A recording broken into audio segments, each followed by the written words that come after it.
Здравейте, аз съм Боян. Аз съм Христо. Хей, аз съм Коля. А, аз съм Стеф и ние сме част от дружеството за ОНЕ.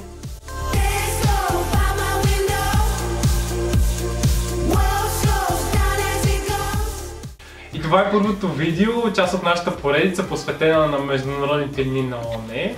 И чрез нея целим да отбележим всеки един от тези дни, като ги засегнем с интересна информация относно тях.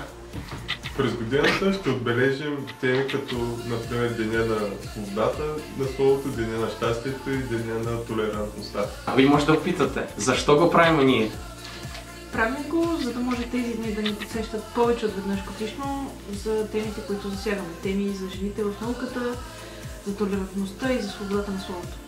Ако ви харесва нашата идея какво ще правим, слагайте лайкове, споделите го в социалните мрежи с своите приятели. Ако имате някакви препоръки, пишете долу и абонирайте се за нашия канал, защото ще има много интересни неща, които ще правим. Чао! И това е... Добре, искаме да знам какво ми казва. Деня на свободата на словото. Беше супер!